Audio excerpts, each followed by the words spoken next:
Yali, Onyamu Bome, Victoria Mason one. Mother Danani, Pastor Kinsley, more for money. Onyamu when you hold your Abia. 2023. One day, boy. Yes. Oh, connection. Engineer. I like him, man. Like and devil. Like I so I'm had ano today. Real more because here, when I'm going for 2023.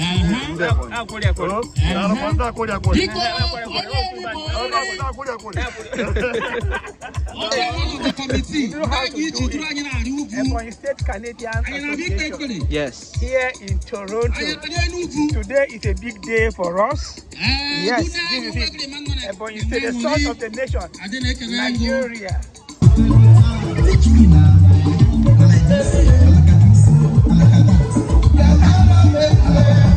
Each local government in Ebonyi with 13 local governments, and 19 we up to 13 Kolanos, ordinary. Only of Brabia will touch it never in the community. To move faster, may I assume that all local governments you represented here, and each of you, you may be a member will to get your local government, so that Gona is a very story to tell. Nasu, Chileke people nine. What for honor of an unknown, Boya Boninaca, Nibo Jobana, Nime, Sir Obadi, soft head, don't want you want to say. Look at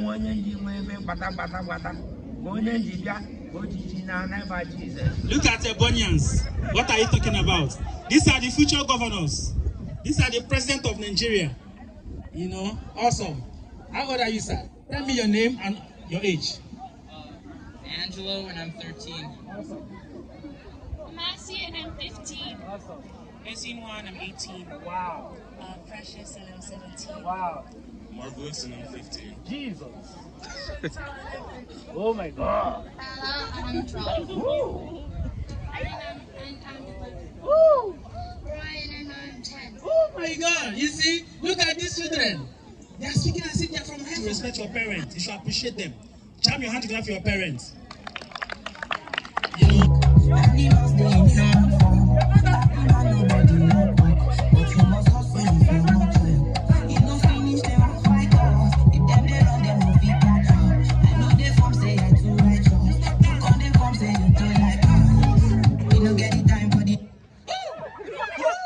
No way. No, my God. What happened to my engineer? What happened to my engineer? Oh my. If I see you kicking the drink, automatic disqualified. So don't kick it. Don't. Let's go. Let's go. Sure. Yeah, you're bro.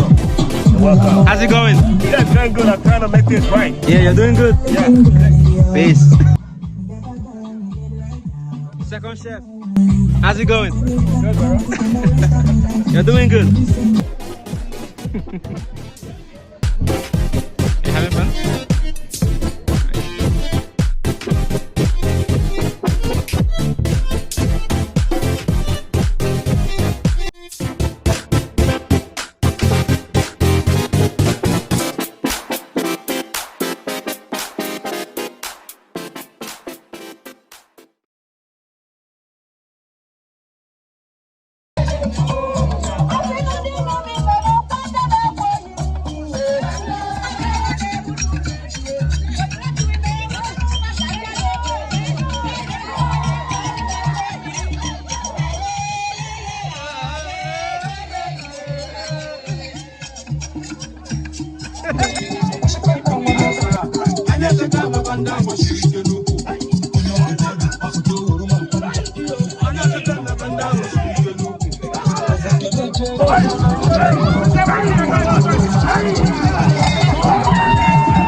Thank you.